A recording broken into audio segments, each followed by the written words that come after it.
Hi everybody, in this next video we're going to keep working with fractions, of course, and we're going to start talking about factors and how to put our fractions in simplest form.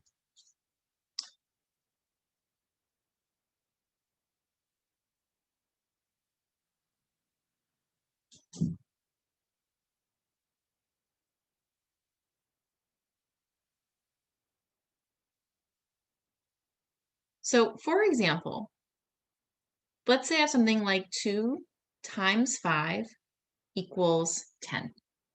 Well, 2 and 5 are called factors. So they're the things that get multiplied together to give the final result. So we can use these factors to help us break down fractions and to write them in the simplest or lowest form possible. So factoring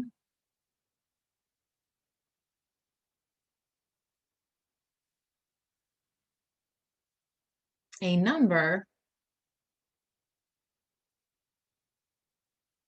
means writing the number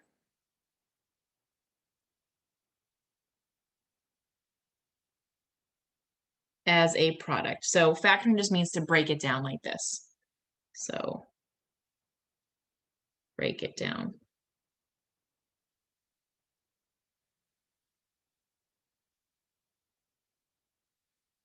And what we're going to do particularly is we're going to learn how to do what's called prime factorization.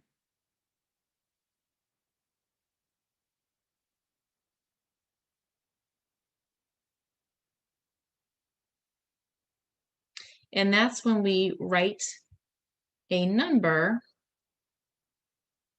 as a product, like I just said, but of only prime numbers.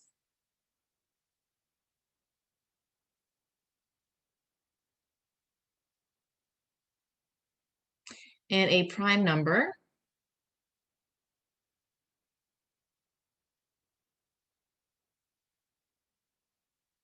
is a number whose only factors are 1 and itself. So basically, it kind of can't be broken down any further.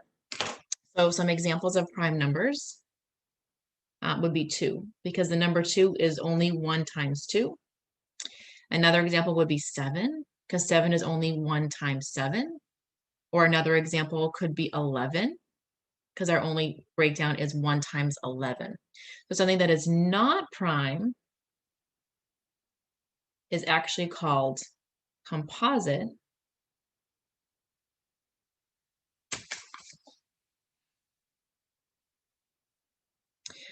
Would be an example like the number 6, because 6 could be 1 times 6, but it can also be 2 times 3. So it has other factors besides only 1 and itself.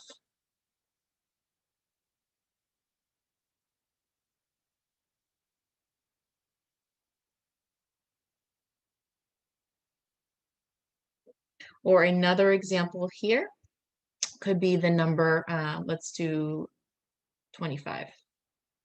So 25 is 1 times 25, but it's also 5 times 5. So 25 has another factor, the number 5, besides itself.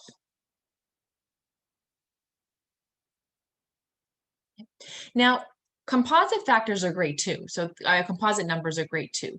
And that's fine. But when we're talking about breaking things down for simplifying, we usually like to do what's called prime factorization.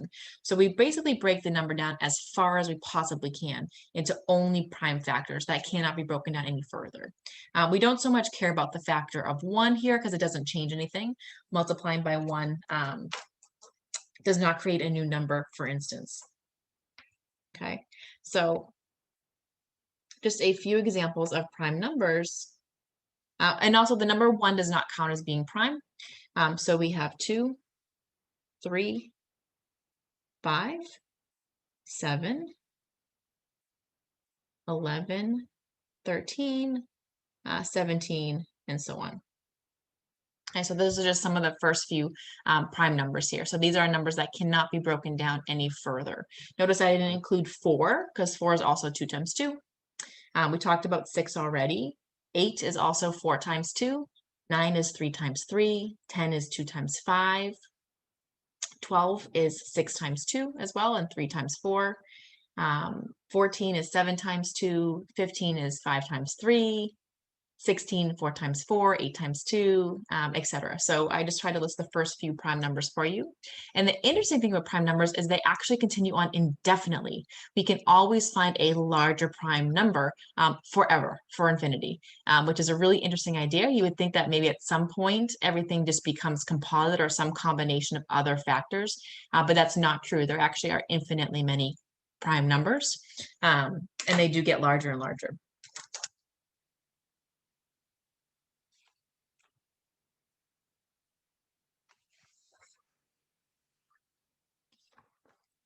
All right, so let's do some examples.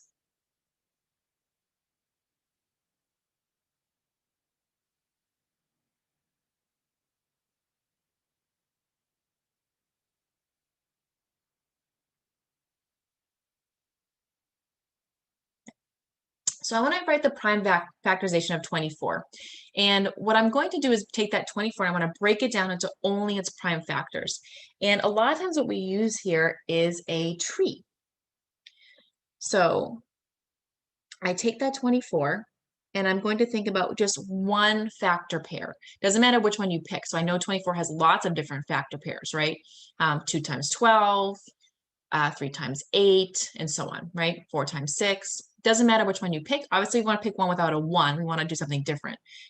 So let's pick, how about 4 times 6? Doesn't matter which one you pick. And then you're going to take that 4 and the 6, and you're going to break it down again.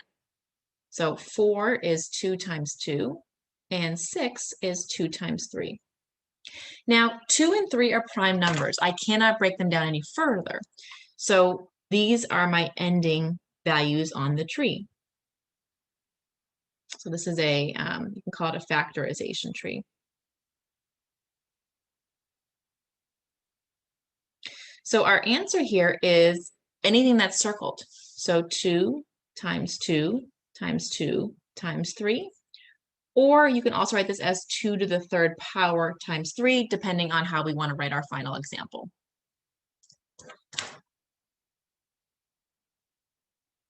Okay, let's do another one. I'm going to do the same question. This time do 60. So I'm going to take that 60 and I'm going to break it down into a factor pair. So it doesn't matter which one you pick, you'll get the same answer whether you start with one factor pair or another one. So I'm going to use 6 times 10 here. And then I'm going to keep going. Well, 6 is 2 times 3 and 10 is 2 times 5. And I'm going to notice that these are all prime, right? I cannot break these down any further into anything useful. So our answer here is 2 times 2 times 3 times 5, or 2 squared times 3 times 5. Now we do usually write the numbers in order, although technically you don't have to because multiplication is commutative, but we typically do. Now, as a side note, I do want to show you, let's say you use a different combination here.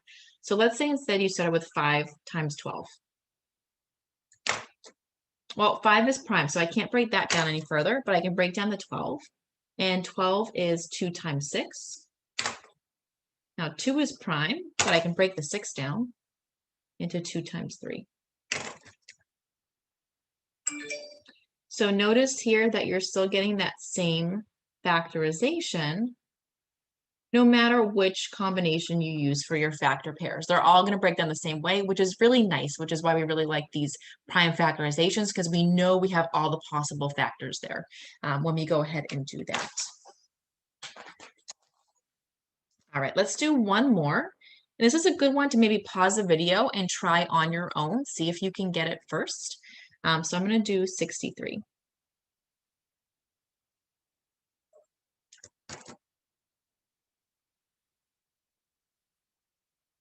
Okay, so for this one here, think about what your possible combinations could be. And again, there's more than one, which is absolutely fine. So some of you may recognize that this is 9 times 7. Well, 7 is prime, but 9 is not. 9 is 3 times 3. So I get here 3 times 3 times 7, or 3 squared times 7. You can again write it either way, just depending on how the question is asking for the final answer. And again, just one last time, if you use a different combination, so you may have noticed that you could divide this by 3, and then you'd have 3 times 21. And if you keep breaking it down, you're still going to get the same factors. So we still get 3, 3, and 7 as our prime factorization here. Again, which is really nice. It's always going to be consistent no matter which factor pairs you use. So this tree method is just kind of a nice, easy way to stay organized.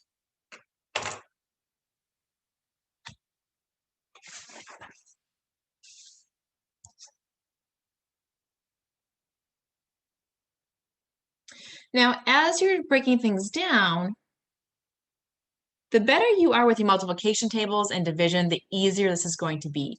So I do encourage you, if you struggle with your multiplication tables, to maybe try and practice them, maybe just a couple minutes every night with some flashcards, or keep a multiplication table with you. So something that helps you find those factors really easily, or those combinations. But we do have some common divisibility tests, which are sort of like little tips and tricks that you can use. So a whole number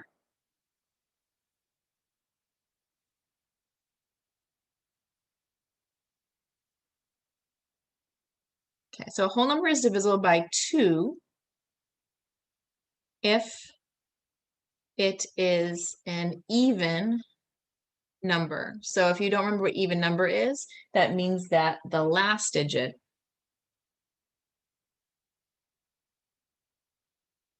is 0, 2, 4, 6, or 8. Okay. So if you have an even number, so for instance, let's say I have the number 12. 12 divided by 2 will always come out nice and even for our answer, and give us 6. So not even as an even number, but it will come out as a nice no remainder answer here. So this is an even number because my last digit is a 2 in this case, so I can divide this by 2.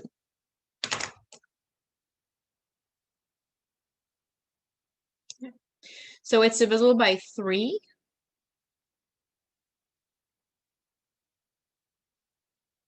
If the sum of the digits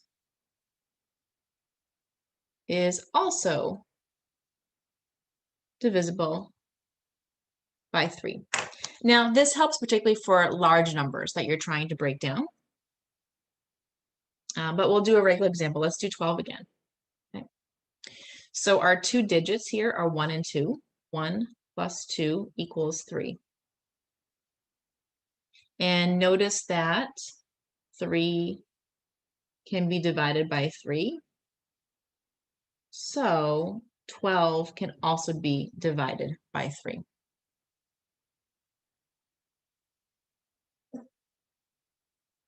Let me do another example here. So how about 144? Now this is a hard one where you may not know this off the top of your head. So is this divisible by 3? I don't really know. But if I add up my digits, 1 plus 4 plus 4, I get 9. And because 9 is divisible by 3, so is 144. It will also be divisible by 3. So it will come out nice and even here. If you do your line division, you're not going to get a remainder. And a third divisibility rule is 5. And you're divisible by 5 if the number ends in 0 or 5.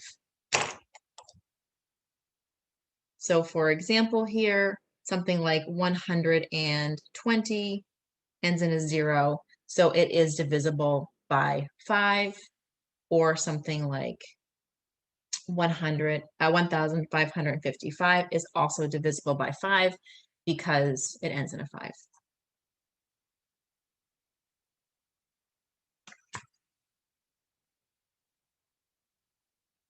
Now, these are just a couple of them, so I think these are the most common ones. You can be divisible by 10 if the number ends in 0. So that's not a prime number, obviously, for 10, right? 10 is not a prime, but it's a very helpful one as well. So if a number ends in a 0, it's also divisible by 10, and that can be a nice little trick. Now, again, there are other divisibility rules as well. So there are rules for the number 4, the number 6, the number 9, but I don't know if they're as helpful, if I'm being honest. I think the most helpful ones are 2, 3, and 5. Those tend to be our very common prime numbers that we see a lot.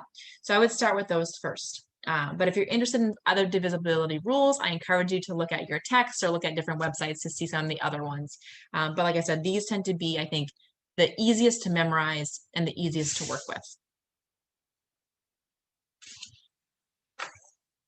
All right, so let's do one more example here.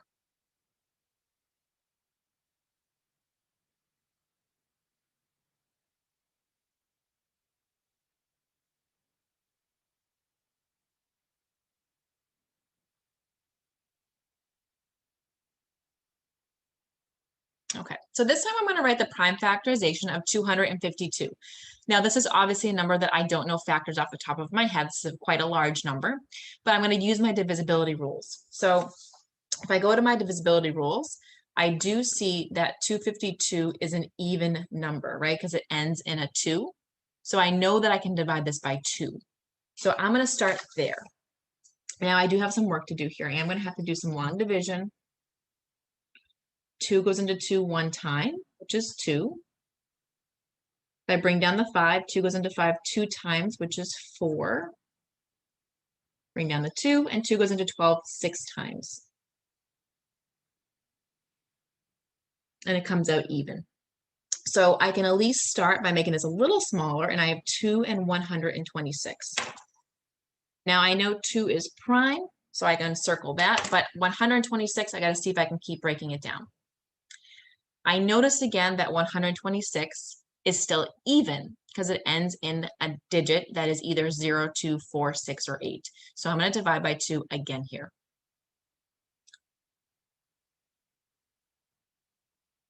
All right, so 2 does not go into 1, but it goes into 12 6 times.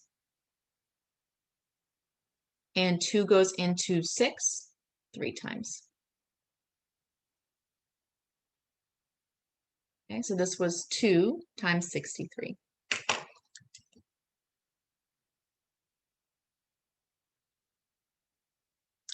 Now, again, hopefully 63 is looking familiar to you because it's one of our common multiples that we see with our multiplication table. But if it's not, you can go ahead and try some more divisibility rules. Now, this is not even because it ends in a 3, and it's definitely not going to work with a 5 because a 5 has to end in a 0 or a 5. But I can try my rule for 3. So I'll show you here that if I take 63 and I add up my digits, 6 plus 3 is 9. Well, I know that 9 is definitely divisible by 3, right? 9 divided by 3 is 3. So I know that this is also divided by 3.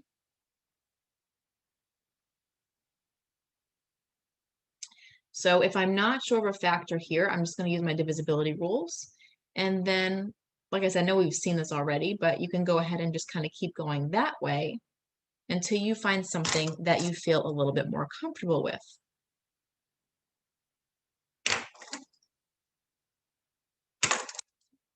And now 21 is 3 times 7. Again, hopefully you're recognizing that. And my final breakdown then is that 252 is equal to, let's see, I have 2 2s, I have 2 3s, and a 7.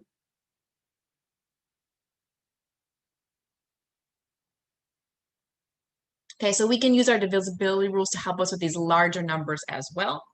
And again, check out your text or check out some online websites if you want more divisibility rules, but I think those are the most common and the easiest to use.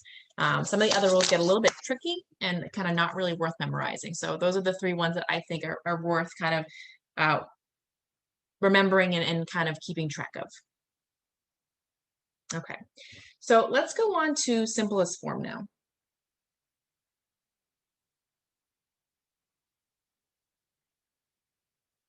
Okay, so first,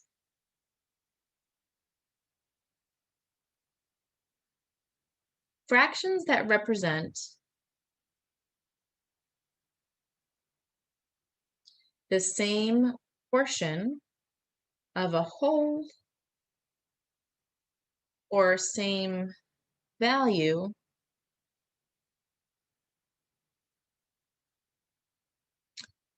are called equivalent fractions. So basically they're equal. They have the same value, even though they maybe look a little bit different. So for example here, 1/2 and 2/4 are equivalent. Now we're going to be able to show this using numbers too, but you can also show it visually. So for instance, if I have 1/2, I'll just use a rectangle here. So here is 2 parts of my whole. I'm going to shade one of them in. So there's 1/2. But notice that it's also the same as 2/4. If I were to cut this in half again and make 4 pieces, I still see that 2 of them are shaded in. So visually, 1 out of 2 pieces shaded or 2 out of the 4 pieces shaded are the same value. It's the same piece. So these are equivalent fractions, right? They represent the same thing, even though they look different. So, I mean, drawing pictures is nice, but we don't want to always have to draw pictures over and over again. So there's different ways to also check for equivalent fractions and to verify them as well.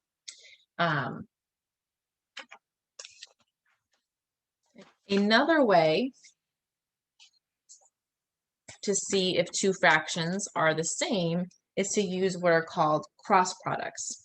Okay, so to see if fractions are equivalent, we can do the following. Okay, so one is to draw a picture. And that's what we did on the other page. So we looked at 1/2 and 2/4, and we were able to see that it's all the same picture, right? So that was the example we just did. The second thing we can do is we can check the cross products.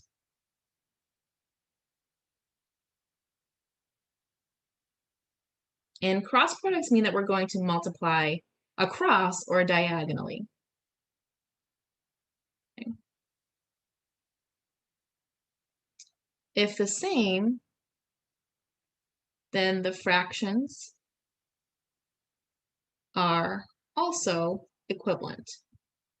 So for example, if I do 1/2 and 2/4, I want to see if these two are equal. That's my question.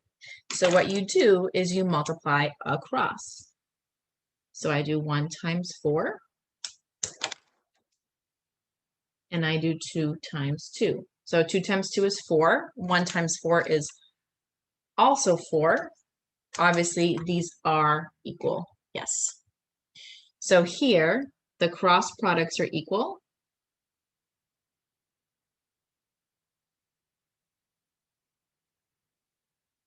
So the fractions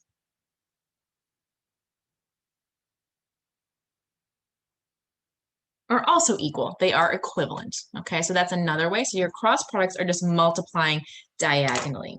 Let me do one more example there, just so you have a second one as well. Okay, so let's say I want to check, is 1/3 the same thing as 6/7? So I multiply this way. 1 times 7 is 7. I multiply this way. 3 times 6 is 18, right? These are obviously not equal. So since the cross products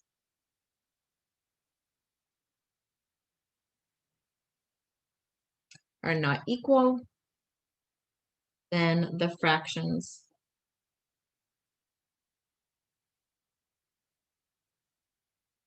are not equivalent. Okay, so that's another way we can just quickly check to see, are these fractions the same? Obviously, we can draw the picture. If we're more of a visual person, that can be cumbersome to try to draw pictures all the time. So we can quickly multiply across, see if we get the same values. But the third way is to really just see if we can put our fractions in simplest form.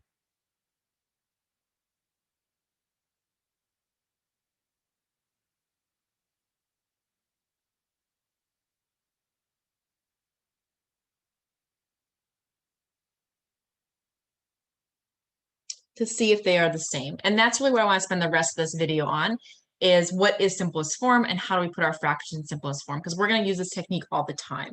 We'll come back to cross products occasionally throughout the class, so we're not going to get rid of that idea either. But we tend to use the simplest form a lot when we're finalizing our answers for fractions as well. So this is something that we really want to spend time on. And this is why we also spent all that time on prime factorization. So let's go ahead and talk about this. So a fraction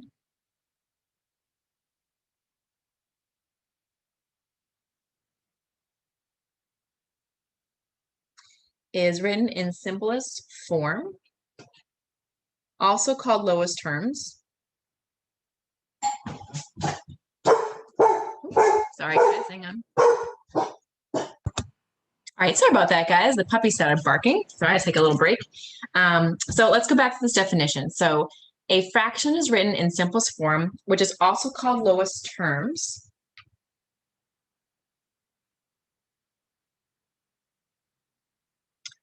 When the numerator and denominator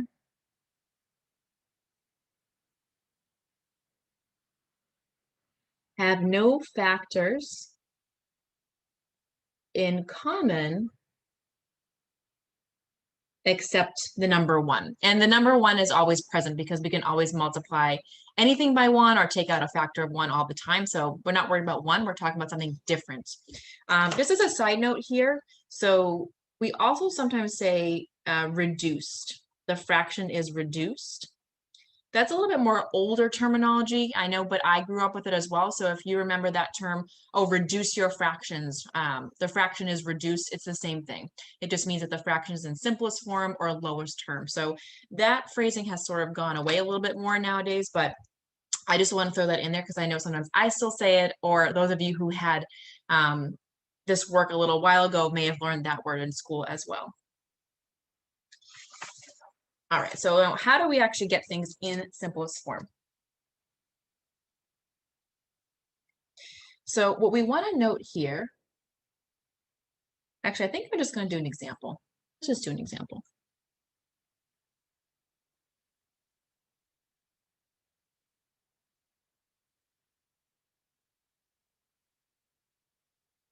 Okay.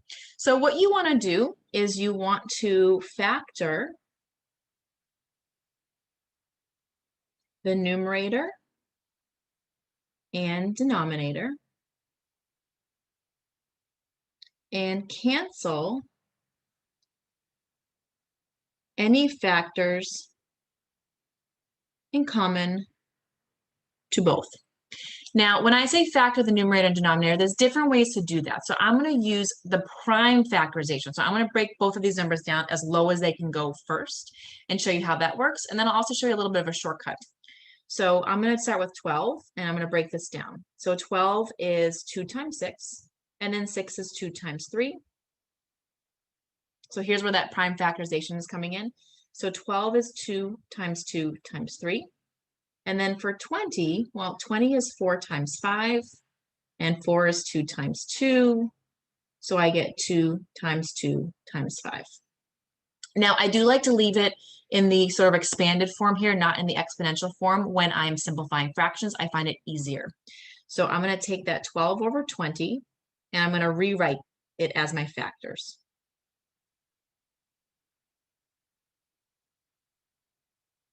And then what we do is we cancel factors in common, and it has to be a 1-to-1 ratio. So if it's something in the numerator or something in the denominator, we cancel them 1-to-1. So I have 1, 2 here and 1, 2 here. And then this is a different cancelization, 1, 2 here, 1, 2 here. So I get the final answer of just 3 over 5. Now, why can we actually cancel these out? And the reasoning is because if you think about it, I have 2 over 2 here, which is just a factorization of 1. And then even here, right, I have 2 over 2, which is just 1. So canceling out a factor of 1, dividing by 1, doesn't change anything. It doesn't change the problem. So that's why we can go ahead and cancel. All right. Now, as a little side note here, if you're pretty comfortable with your multiplication tables, and your factors, then you actually can do some of these a little bit faster.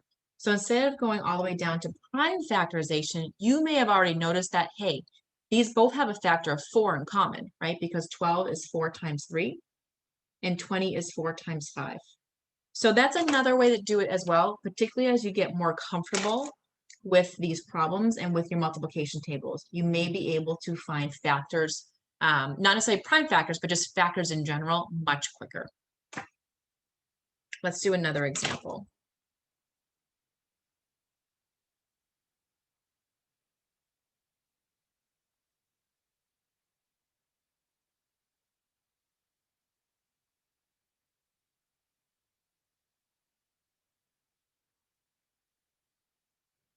So I'm going to bring in an x here, so I'm mixing things up, and I'll tell you that the x is not going to make a difference. We're just going to tack that x on at the end.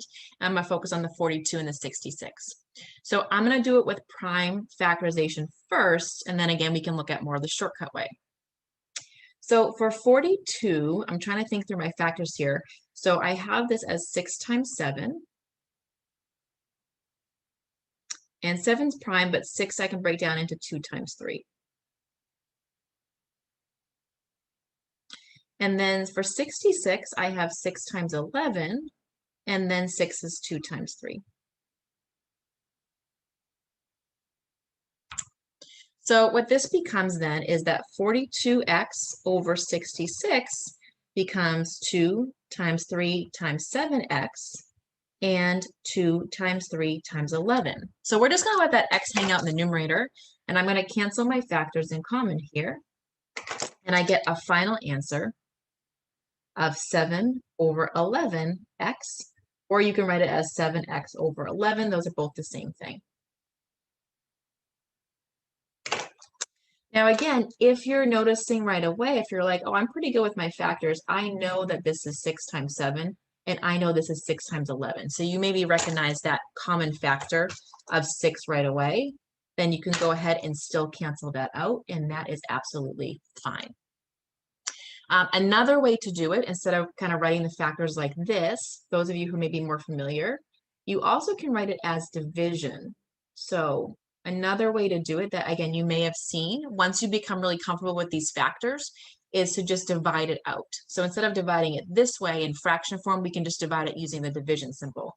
42 divided by 6 is 7. 66 divided by 6 is 11. So we still get that same exact answer.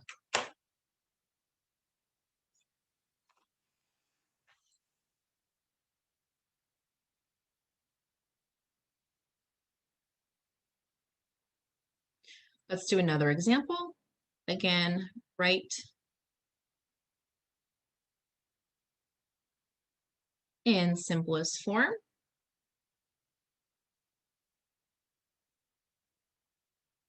So I'm going to bring in a negative now. So negative 10 over 25 here.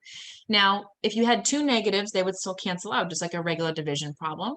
But I just have 1 negative. So my answer is going to be negative. So I'm maybe just going to write that in just to remind myself. And then I'm going to go through my factorizations here. So I have 10 is just 2 times 5. Those are both prime. And 25 is 5 times 5, which is also both prime. So 10 over 25 becomes 2 times 5 over 5 times 5. So one factor, 5 will cancel, and I have 2/5 left over. So my answer would be negative 2/5 then. Now again, just as a couple of different strategies or ways that you can do it. So you may have noticed right away without even doing the prime factorization that, hey, these both have a factor of 5 in them. I know that. I'm pretty comfortable with my division and my multiplication. So you could have just canceled those out right away. Or again, using different notation. A lot of times we'll write it like this. Oh, I see a common factor of 5 in common. I'm going to go ahead and divide that out.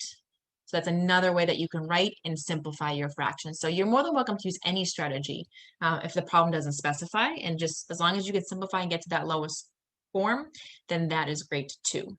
One thing I will note when using this strategy, sometimes you may have to do that process more than once. So maybe, for instance, I'm just going to do one more here. So maybe I have 24 over 40. And you're like, you know what? I don't really want to go through my whole prime factorization. I just want to try to get it done.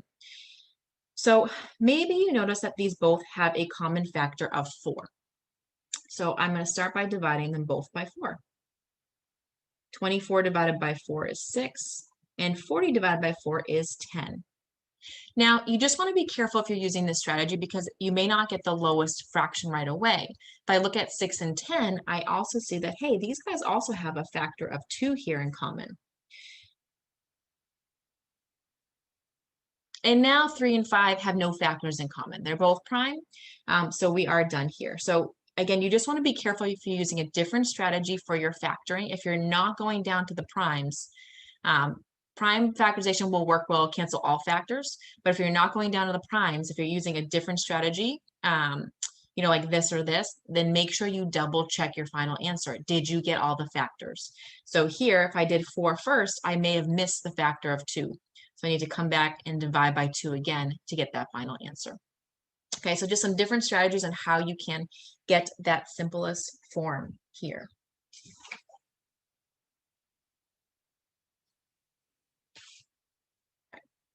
Maybe we should just do one more example.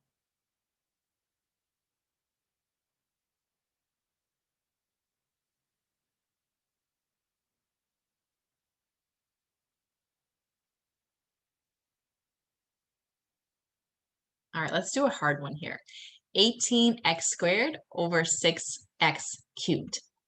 So you can kind of think of this in 2 different ways. If you want to work with the numbers separately and then the variable separately, you can do that.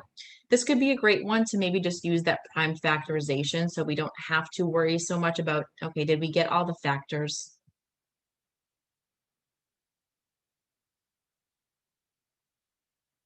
So I'm going to go ahead and rewrite this using my prime factorization here. So 18 is 2 times 3 times 3. And then 6 is 2 times 3. Now, x squared, think about that. That means you have 2 x's. So that would be x times x. And x cubed means you have 3 x's. So x times x times x. And this strategy actually still works for variables as well. So I cancel my numbers in common, but I can also cancel variables in common. So here I have 1 pair of x's, and here I have another pair of x's. And you just want to be careful because it gets a little bit messy. So I have a 3 left up top, and I have an x left down bottom. So my final answer here is 3 over x. Okay, so we can still use the same process if I bring in some more variables. And then also, notice here I had an improper fraction, right? I had 18 on top and the 6 on bottom. It still works. It doesn't matter if I have an improper fraction. It doesn't matter if I have variables. I can still use the same canceling technique in breaking things down. So again, prime factorization is a great strategy because you know you'll always get all the factors in common. So I don't really have to worry about double checking my final answer. But if you want to do one of the other strategies, that's okay too. And as you get more comfortable with your multiplication and your division, then I think these other strategies are going to become more common for you when you just start dividing out the common factors right away. Okay, so one last example, kind of coming back full circle here into determining if 2 fractions are the same. So determine whether 16 over 40 and 10 over 25 are equivalent by writing them both in simplest form. Okay. So this was that third thing. So remember a couple of pages ago in our notebook, we were talking about, go back here, how do we tell if fractions are the same? We can draw a picture, we can do cross products, and then the last thing I said is that we can put the fractions in simplest form to see if they're the same, see if they match. And we kind of now know how to do that, so let's see that strategy in action. So for 16 over 40, so for this one here, I'm going to go ahead and break it down. So I'm going to do 16 is 2 times 8, and then 8 is 2 times 4, 4 is 2 times 2. And then for 40, I have, let's see, 5 times 8, 8 is 2 times 4, and 4 is 2 times 2. So I'm using prime factorization here. So 16 over 40 becomes, 16 is 2 times 2 times 2 times 2, and 40 is 2 times 2 times 2 times 5.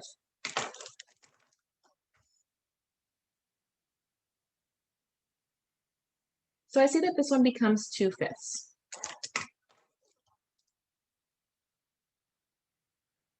Now for my second fraction, I'm going to use a different strategy because I'm pretty comfortable with 10 and 25. I know they're both divisible by 5.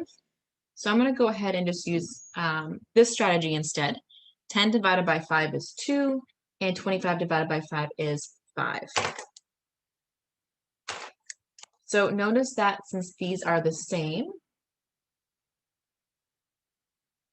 then 16 over 40 and 10 over 25 are equivalent. So a third strategy to decide if two fractions are equivalent is you can put them both in simplest form and see if they match. If they don't match, then they're obviously not the same. But if they do match in simplest form, then you also have the same fraction there as well.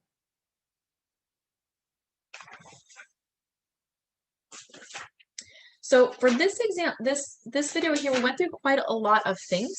So let me just kind of quickly recap what we've talked about. So we started out this lecture talking about how to find factors, right? So what factors are, what a prime number is. If a number is not prime, it is called composite. And then we spent the first part of this video really focusing on how to write things in prime numbers using prime factorization. So how to use those trees to break down our different numbers. We also talked about some of the common divisibility tests. So if you're getting stuck, checking to see if things are divisible by 2, 3, or 5 is usually a good way to start. If those numbers don't work, obviously you can try other prime numbers. So a number may not be divisible by 2, 3, or 5, but you can try 7, you can try 11, 13, etc. So you just keep trying something until you see if you can find another number. If you've tried everything and you can't find any more factors, then that number could itself be prime as well. So that's just kind of a little tip here is, let's say you have a number you're trying to break down. I always say start small. Try 2 first, try 3, try 5, kind of go up through the line until you can't try anything else. Then we also talked about how to tell if fractions are equivalent or basically the same. Do they have the same value?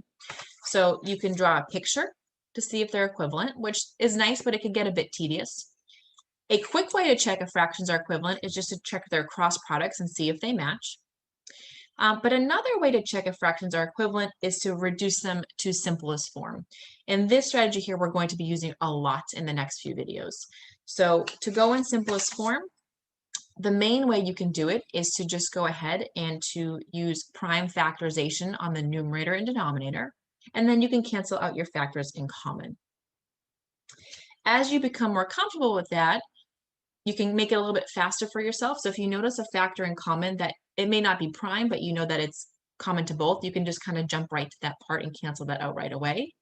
And we talked about using the division notation instead here. But again, you just want to be careful and make sure that if you are not going right down to prime factorization, then you just want to check your final answers to make sure you haven't missed any factors. And we can also apply this to to improper fractions and variables as well.